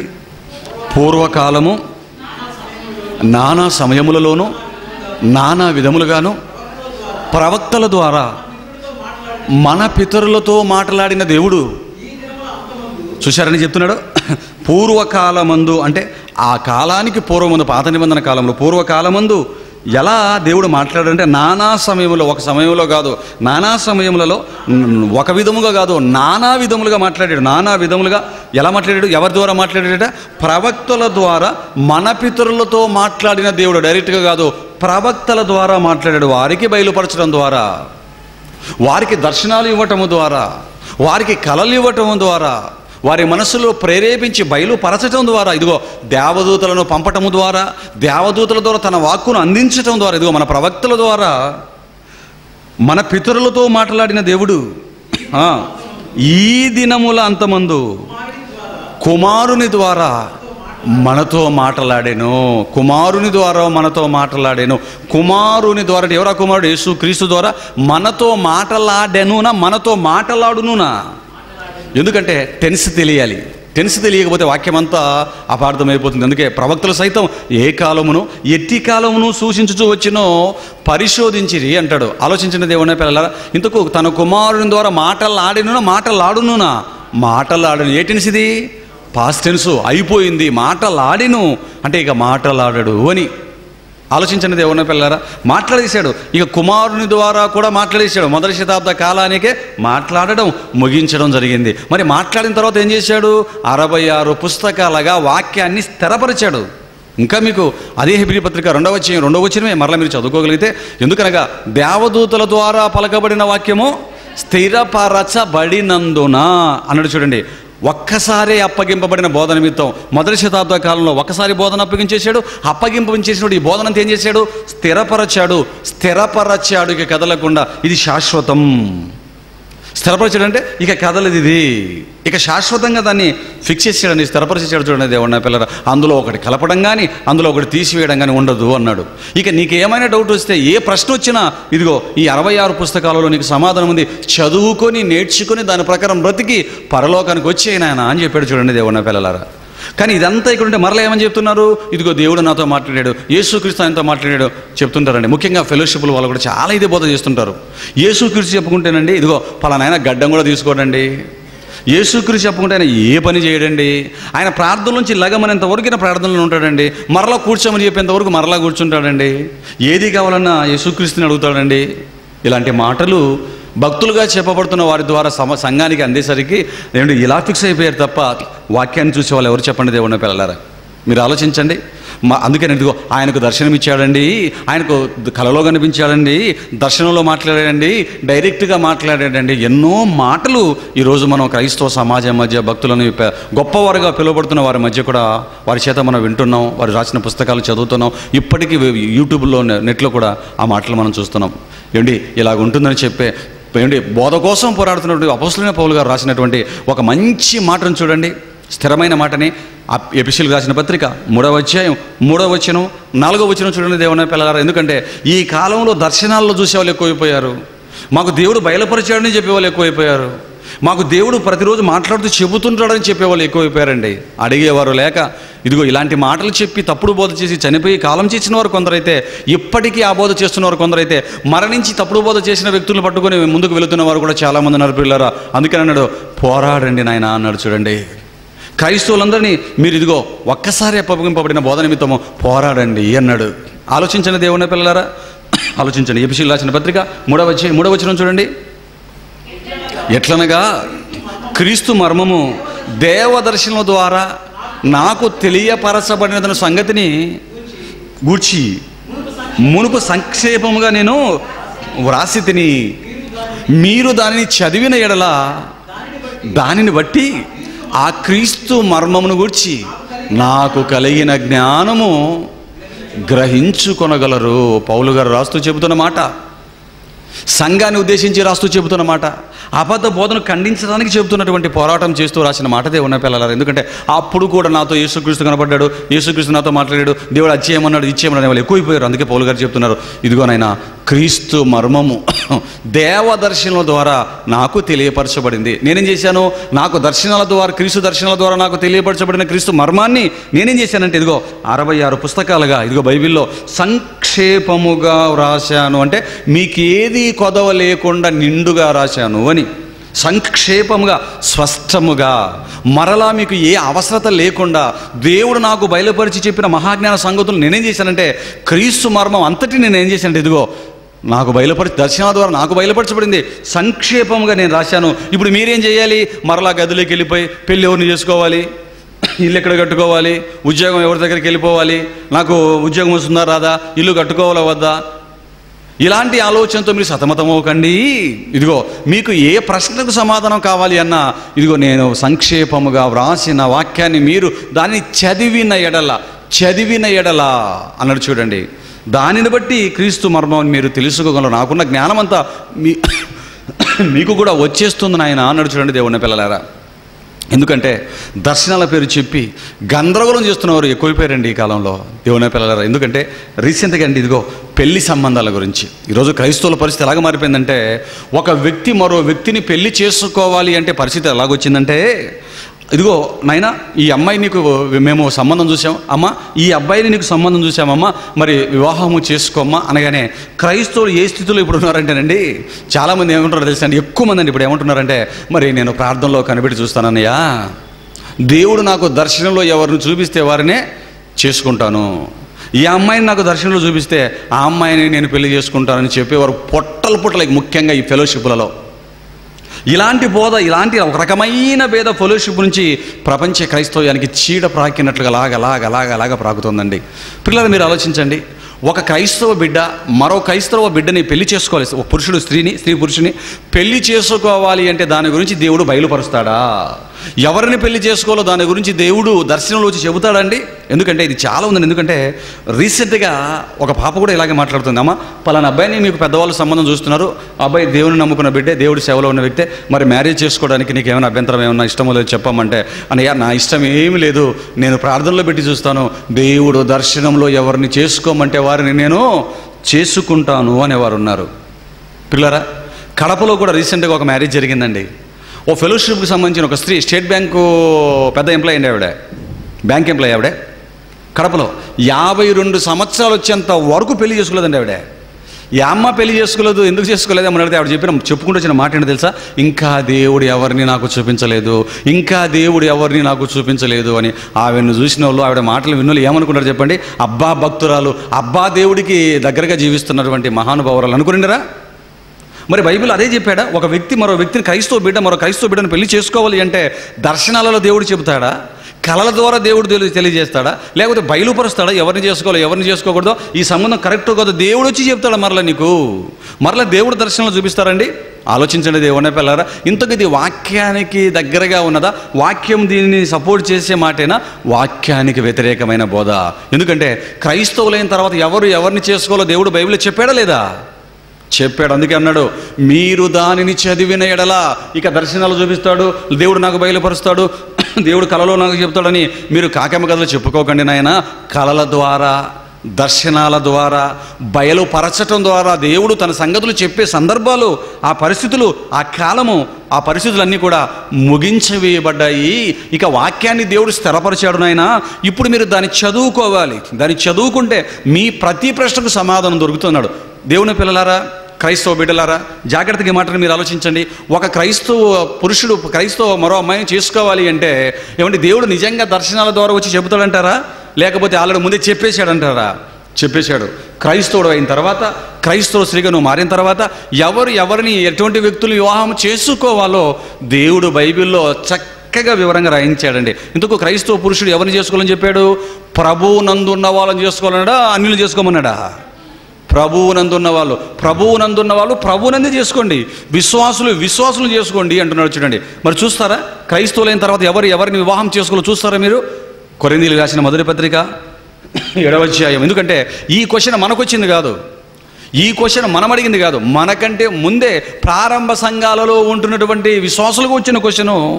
ప్రారంభ సంఘాలు పౌలు గారిని ప్రశ్నించిన ప్రశ్న అండి ఇది. కొరింథీయులకు రాసిన మొదటి పత్రిక 7వ అధ్యాయం పిల్లరా 16వ వచనాన్ని చూడండి నాన్న. ఏనా? కొరింథీయులకు రాసిన మొదటి పత్రిక 7వ అధ్యాయం 16వ వచనాన్ని మీరు చూడగలిగితే అసలు ఆ అధ్యాయం అంతా అండి. ఏమండి ఈ అధ్యాయం అంతా పౌలు గారు ఎందుకు రాశాడో తెలుసా? 7వ అధ్యాయం మొదటి వచనం చూడండి, చెప్తున్నాడు అక్కడ, మీరు వ్రాసిన వాటి విషయము అన్నాడు అని చెప్పి, స్త్రీని ముట్టకుండుట పురుషుడికి మేలు. అంటే ఈ ప్రశ్నను క్రైస్తవులైన తర్వాత అన్యజనుల నుంచి క్రైస్తవులు అయిపోయినారు కదా వాళ్ళందరూ కూడా, మనం కూడా అదే కదండి, అన్యజనుల నుంచి క్రైస్తవులు అయ్యాం. మరి మేము క్రైస్తవులు అయ్యామండి అన్యజనుల్లో నుంచి. అప్పుడంటే ఎవరిని పడితే వాళ్ళని చేసుకునేవారు, ఏ వర్గం పడితే ఆ వర్గాన్ని చేసుకునేవారమండి. మరి ఇప్పుడు మేము దేవుని నమ్ముకున్నాం, ఇప్పుడు ఎవరిని మేము వివాహం చేసుకోవాలి అన్న ప్రశ్న మనం వేసింది కాదు. రీసెంట్గా ఇదిగో మొదటి శతాబ్దంలో పౌలు అపోస్తుల ద్వారా వాక్యమైన సంఘాలకు వచ్చాయి. కొరింథీలో ఉన్నటువంటి ఎక్కువ మంది ఉన్నారు కదండి, ఆ కొరింథీలో ఉన్న మొదటి ప్రారంభ సంఘాల్లో ఉన్నటువంటి ఈ క్రైస్తవులకు వచ్చాయి. వారు పౌలు గారికి వేశారని ప్రశ్న, పౌలు గారు ఎవరిని మేము వివాహం చేసుకోవాలి పౌలు గారు, మా బిడ్డలకు ఎవరిని వివాహం చేయాలి పౌలు గారు, మరి దేవుని నమ్ముకున్నాం, బిడ్డకు పెళ్ళిడు వచ్చేసింది, ఎవరికి ఇవ్వాలి పాపని, ఎవరిని చేసుకోవాలి అని అడిగారండి. సత్యం ఇంకా స్థిరపరచబడని కాలం అది, వాక్యం ఇంకా స్థిరపరచబడలేదు, ఇంకా వాక్యము వస్తుంది. ఎందుకంటే స్థిరపరచబడలేదు అని మనం ఎలా చెప్పగలం? ఇంకా వాక్యం అంతా రాలేదని. ఇది 7వ వచనంలో చదువుకుంటున్నాం. మీరు 13వ అధ్యాయంలోకి వెళ్ళిపోతే పూర్ణమైనది వచ్చినప్పుడు పూర్ణము కానిది నిరర్ధకమగును అంటాడు. ఇంకా రాలేదండి, మనం కొంత మాత్రమే ఎదుగుదాము, కొంతమే ప్రవచించుతున్నాము అంటాడు. ఇంకా అప్పటికి రాలేదు, అసంపూర్ణ కాలం. ఇంకా అది అసంపూర్ణ కాలంలోనే పౌలు గారు ఏం చెప్తున్నారంటే, ఇదిగో క్రైస్తవులైన తర్వాత ఎవరిని చేసుకోవాలి మీరు ఆలోచిస్తున్నారా? అయితే వినండి అని చెబుతూ, స్త్రీని ముట్టకుండా పురుషుని అసలు పెళ్లి చేసుకోవడం మంచిది నాయన. ఒకవేళ చేసుకున్న మీరు ఎవరిని చేసుకోవాలి అంటే ప్రభువునందున్నవాడు ప్రభువునందు విశ్వాసనే చేసుకోవాలి అని చెప్పాడు. లేదండి నేను అవిశ్వాసంలో చేసుకుంటాను, అందంగా ఉన్నాడు, ఎత్తుగా ఉన్నాడు, పొడుగ్గా ఉన్నాడు, మా లెవెల్కి తగ్గట్టుగా ఉన్నాడు, సేమ్ క్యాస్ట్ అండి, మా క్యాస్ట్లో వేరే సంబంధాలు దొరకలేదండి. ఎందుకంటే ఇలాంటి దరిద్రులు కూడా ఉన్నారు క్రైస్తవ్యంలో. దేవుడు నాకు ఈమెను చూపించాడు, దేవుడు నాకు ఈయన చూపించాడు అంటాడు. వాడి క్యాస్ట్లో ఉండేవాడు వాళ్ళ క్యాస్ట్లోనే చేసుకున్నాడు. రెడ్డి అయితే రెడ్డి, కమ్మ అయితే కమ్మ, కాపు అయితే కాపు, ఎస్సీ అయితే ఎస్సీ, ఎస్టీ అయితే ఎస్టీ. ఆలోచించండి, ఏ క్యాస్ట్లో ఆ క్యాస్ట్. దేవుడు కూడా దేవుని నమ్మిన తర్వాత విశ్వాసులైన తర్వాత కూడా కాపు కాపు, కమ్మ కమ్మ, శూద్రులు ఇది చూపిస్తాడా?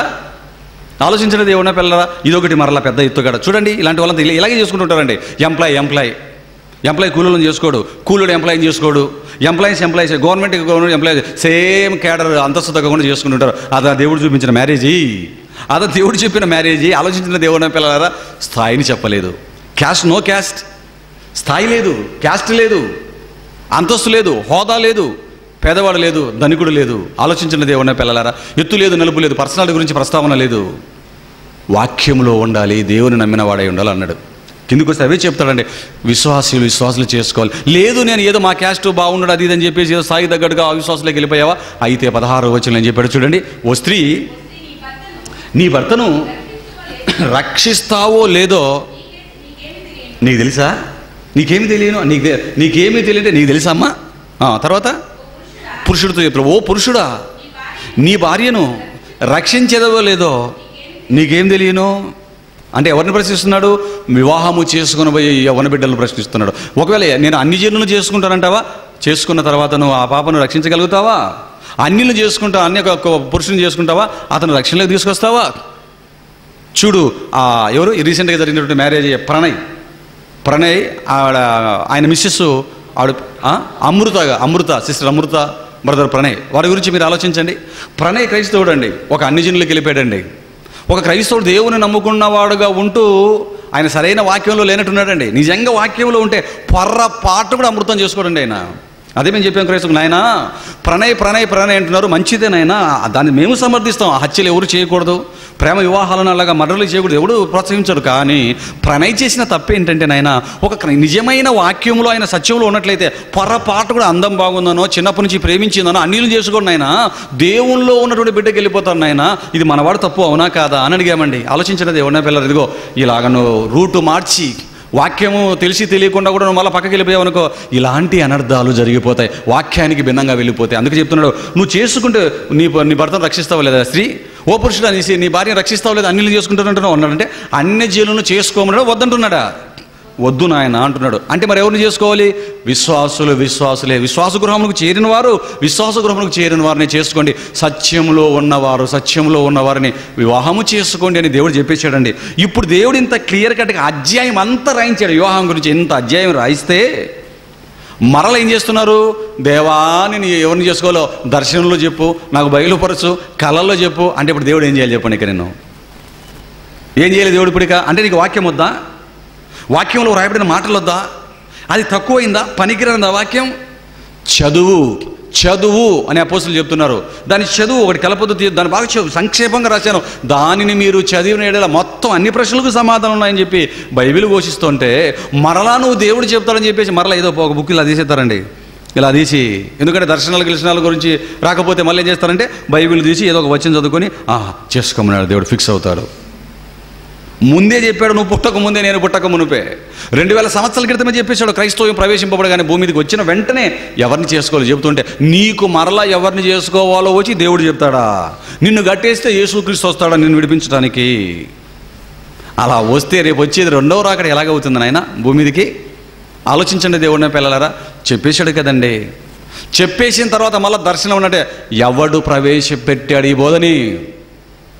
ఏ ఫెలోషిప్ వాడు ప్రవేశపెట్టాడు ఈ బోధని అడుగుతున్నాడు దేవుడు.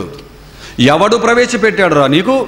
నేను క్రీస్తునందున్న వాళ్ళు విశ్వాసులు చేసుకోండి నేను ఆల్రెడీ చెప్పేస్తే మరలా నేను ఎవరిని చేసుకోవాలో దర్శనాలలో బయలుపరచడాలో చెప్తానని చెప్పి ఎవడు రా మీకు చెప్పాడు నాయన అని అడుగుతున్నాడు చూడండి దేవుడు. దేవుని పిల్లలు మీరు ఆలోచించండి, తప్పుడు బోధ అంటారా కాదా చెప్పండి? వాక్య వ్యతిరేకమైన బోధ.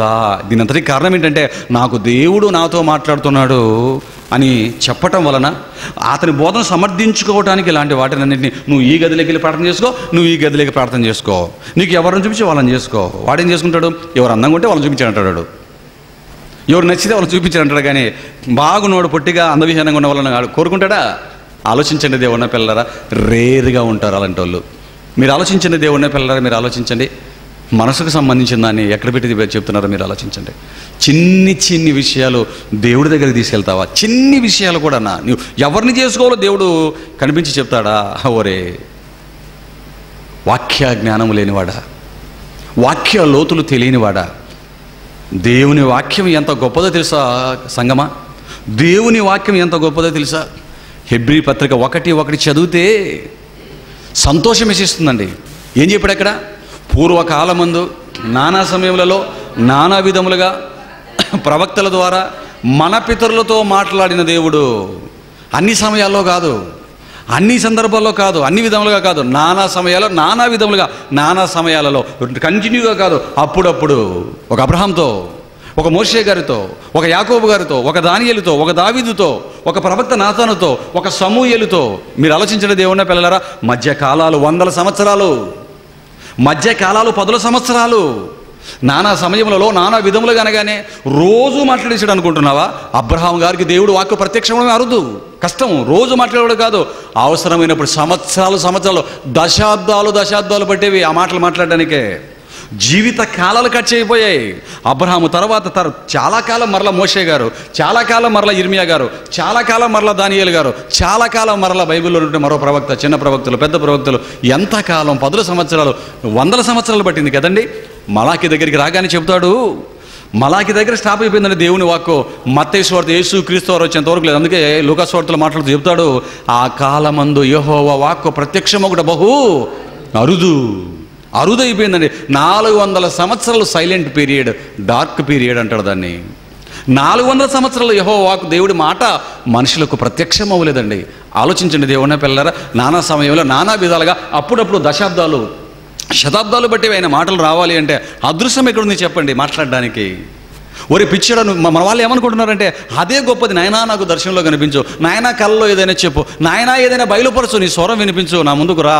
ఉదయాన్నే లేగానే చర్చి స్టార్ట్ చేయగానే మైకులో పెడతాడు, నీ స్వరము వినిపించు ప్రభువా, నీ దాసుడా ఆలకించును అంటాడు.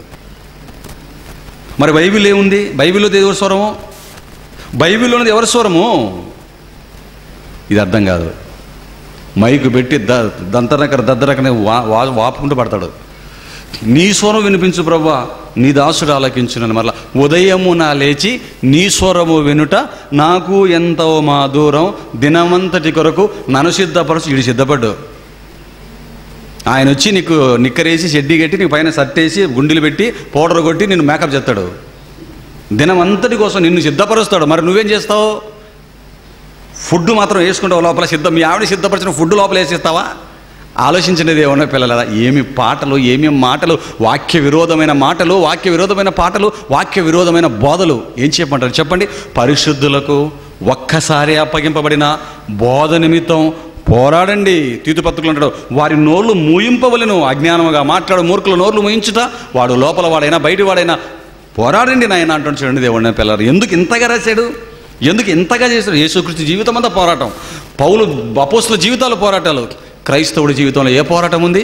ఒకవేళ నీకుంటే పోరాటం ఉంటే ఏముంది? నీటి కోసం పోరాటం, బట్ట కోసం పోరాటం, ఉద్యోగం కోసం పోరాటం, తిండి కోసం పోరాటం, ఇంటి కోసం పోరాటం. ఇవే కదండి క్రైస్తవులకు ఉన్న పోరాటాలు. బోధ కోసం పోరాడే వాళ్ళు ఎవరున్నారు చెప్పండి దేవుని పిల్లలారా?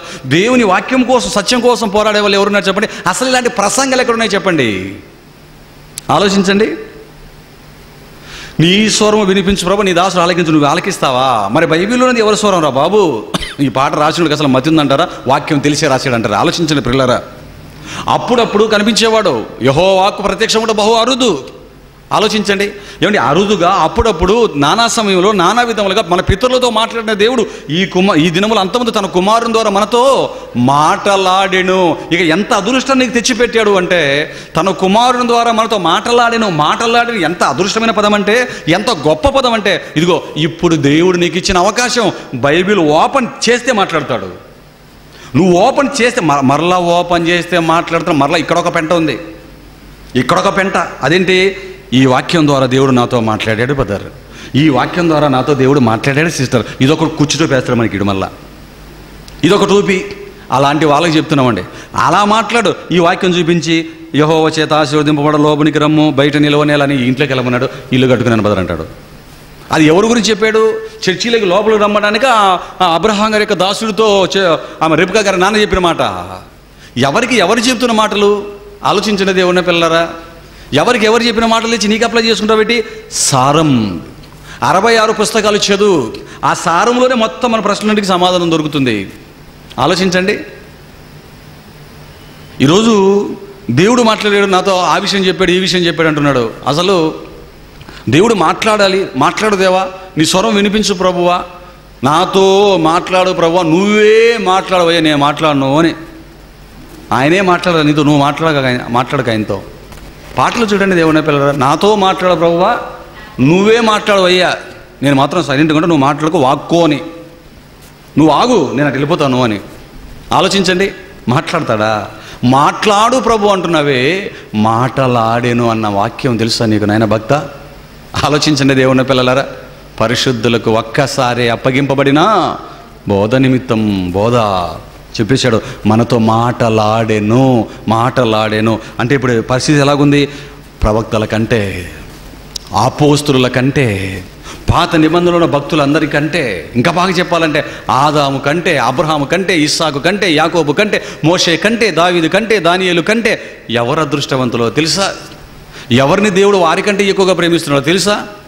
ఈ దినముల అంతముదో ముగింపు కాలములో పుట్టిన నిన్ను నన్ను. మొదటి శతాబ్దం తర్వాత దేవుడి మహాసంఘములకి, క్రైస్తవ సంఘములకి రాబోయే ప్రతి బిడ్డని ఎక్కువగా ప్రేమించాడు. అందుకే వారికి లేని అదృష్టాన్ని మనకిచ్చాడు. అప్పుడప్పుడు నానా సమయంలో నానా విధాలుగా వారితో మాట్లాడాడు. మనకైతే ఎప్పుడు రెడీ, ఎవరు రెడీగా, ఎప్పుడు రెడీగా ఉన్నాడు చూడండి దేవుడు. మరి ఇప్పుడు నువ్వు దేవునితో మాట్లాడాలా? బైబిల్ ఓపెన్ చేయి. ఓపెన్ చేయగానే ఎవరు మాట్లాడుతున్నారు నీతో? దేవుడు. అప్పుడు నానా సమయంలో నానా విధంగా అప్పుడప్పుడు మాట్లాడేవాడు. బైబిల్ ఓపెన్ చేయగానే నీతో రెడీగా ఉన్నాడు. ఎంత అదృష్టం అండి, ఎంత గొప్ప సంగతి అండి ఇది, ఎంత మహాభాగ్యం అండి ఇది. ఎప్పుడు మాట్లాడతాడా? నువ్వు పగలు విప్పినా, నైట్ విప్పినా, మధ్యాహ్నం విప్పినా, ఉదయం విప్పినా, మిడ్ నైట్లో విప్పినా, ఎప్పుడు విప్పినా నీతో మాట్లాడడానికి దేవుడు సిద్ధంగా ఉన్నాడు. ఏమండి, మనం ఎప్పుడు ఫోన్ చేసిన ఎత్తేవాళ్ళు ఎంతమంది ఉన్నారు చెప్పండి?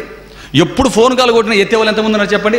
ఇప్పుడు నువ్వు ప్రార్థన పేరుతో ఫోన్ కాల్ కొట్టిన ఆయన మాట్లాడడానికి సిద్ధంగా ఉన్నాడు. ఆయనతో నువ్వు మాట్లాడాలని కూడా బైబిల్ ఓపెన్ చేసినా ఉన్నాడంటే నువ్వు మాట్లాడడానికి ఆయన, నువ్వు వినడానికి సిద్ధంగా ఉన్నాడు. నువ్వు వినే ఓపిక నీకుంటే ఆయన మాట్లాడడానికి కూడా 24 గంటలు 365 రోజులు ఆయన సిద్ధంగానే ఉన్నట్లుగా బైబిల్ని బట్టి మనకు అర్థం అవ్వాలి కదండి. ఇది అదృష్టమా దురదృష్టమా? వారికి లేని అవకాశం ఇది. ఏ ప్రశ్నకి సంబంధం బైబిల్ విప్పగానే మనకు రెడీగా ఉన్నాడు దేవుడు. ఏం కావాలి చెప్పు నాయన అంటాడు. అలాగనే మళ్ళీ ఏదో అడిగారు, కొండలు బండలు అవి కాదు, కవచ కుండలాలు ఇవి కాదు, బైబిల్ ఉప్పిగా ఉంటే రెడీగా మాట్లాడడానికి ఉన్నాడు. ఎంత అదృష్టం చెప్పండి. ఎప్పుడు ఫోన్ కొట్టిన ఎత్తే వాళ్ళు ఎంతమంది ఉన్నారండి? ఫోన్ నెంబర్ ఇచ్చారు కదండి, మాటికి మీకు ఫోన్ చేస్తున్నాం అనుకోండి, ఊరుకుంటారా? ఓయమ్మ నాయన, ఊరికి ఇచ్చాను కదరా ఫోన్ నెంబర్, తండ్రి చంపేస్తున్నాడు. 1 గంటకు ఫోన్ చేసామనుకోండి, 2 గంటలకు మిడ్ నైట్లో ఫోన్ చేస్తున్నాం అనుకోండి, ఇదేంటి నేను నెంబర్ ఇస్తే ఎప్పుడంటే అప్పుడు చేస్తున్నాడు, ఎందుకని స్విచ్ ఆఫ్ చేసేస్తాం. చూసారా, దేవుడు చూసారండి. ఎప్పుడు బైబిల్ విప్పినా నీతో మాట్లాడడానికి సిద్ధంగా ఉన్నాడంటే ఇప్పుడు మనం అదృష్టవంతులమా కాదా? ఇది మహాభాగ్యమా కాదా చెప్పండి దేవుడిని పిల్లలారా. ఈ వాక్యాన్ని పక్కన పెట్టి, ఇది ఇంత మహాభాగ్యాన్ని దేవుడు ఇస్తున్న దీన్ని పక్కన పెట్టి మూసేసి, నాతో మాట్లాడు ప్రభువా, నేను ఎవరు చేసుకోవాలో చెప్పు ప్రభువా, ఏ ఇంట్లో నేను ఎక్కడ ఇల్లు కట్టుకోవాలో చెప్పు ప్రభువా, ఈ ఉద్యోగం చెయ్యాలా వద్దా చెప్పు ప్రభువా అంటాడు దేవుడిని. దేవుడు చెప్తాడానికి ఏ ఉద్యోగం చేయాలో, నువ్వు ఎంత జీతం తీసుకోవాలో దేవుడు చెప్తాడా? నీకు తెలీదా? అన్నీ దేవుడైనా. ఎవరిని అడుగుతున్నావు, ఏమడుగుతున్నావు, దేన్ని అడుగుతున్నావు? ఆఫ్టర్ ఆల్ ఒక ఉద్యోగం కోసం దేవుడి దగ్గరికి వెళ్తావా? ఆఫ్టర్ ఆల్ ఒక రోగం కోసం దేవుణ్ణి నువ్వు ఇబ్బంది పెడతావా? ఆలోచించిన దేవుడిని పిల్లలారా. ఆయన మనకు ఎవరికి లేనంత అదృష్టం, ముందటి తరాలలో ఎవరికి లేనంత అదృష్టాన్ని అండి బైబిల్లో విప్పితే దేవుడు మాట్లాడుతున్నాడు. దేవుడిని పిల్లలారా, ఎవరికి అర్థమవుతుందో చెప్పండి? ఎవరు దీన్ని సద్వినియోగం చేసుకుంటారో చెప్పండి? దేవుడిని పిల్లలారా, అర్థమవుతుందంటారా క్రైస్తవ సమాజానికి? మనం ఇంత చెప్పిన అర్థమవుతుందంటారా క్రైస్తవ సమాజానికి? అర్థం కాదండి. ఇదే క్రైస్తవులకు, పరిశుద్ధులకు ఒక్కసారి అప్పగింపబడిన బోధ దేవుడిని పిల్లలారా. కాబట్టి దేవుడు ఇక మాట్లాడే పరిస్థితుల్లో డైరెక్ట్గా దర్శనాలు, కళలు, గీలలు ఏం లేవు, కానీ డైరెక్ట్ వాక్యం ఇచ్చేశాడు. చదువుకోవటం, దాని ప్రకారం బ్రతకటం, పరలోకానికి వెళ్ళటమే. నీ సమస్యలని మళ్ళీ దేవుడి మీద వేయడం కాదు. దేవుడి కోసం బ్రతుకు. నా రాజ్యాన్ని, నా నీతిని వెతకండి, మీకు అక్కరగా ఉన్నవి మీరు అడగక మునిపే నువ్వు మరలా నువ్వు లేచినప్పటి నుంచి నీకు మంచం కూడా ఎలా కొట్టుకునిందో, బాత్రూంలో కాలు జారి కింద ఎప్పుడు పడ్డావో, ఎంత నీకు చెండు వచ్చేసిందో, దీని అంతటి గురించి మరలా నువ్వు లైన్ పెట్టి దేవుడికి చెప్పక అన్నీ తెలుసు దేవుడికి. ఆలోచించండి దేవుని పిల్లలారా. కాబట్టి నేటి కాలంలో దేవుడికి మాట్లాడే ప్రాసెస్ ఎవరితో డైరెక్ట్గా కానీ ఇండైరెక్ట్గా మాట్లాడే ప్రాసెస్సే లేదు. అందరికీ ఒకే మార్గం, బైబిల్ చదువుకోవటమే. ఆలోచించండి. కాబట్టి నేటి కాలంలో దేవుడు మనుషులతో మాట్లాడు. ఇదొకటైతే, ఇప్పుడు మరో మాట మీతో నేను పంచుకోవాలి దేవుని పిల్లలారా. మరో ప్రాముఖ్యమైన సంగతిని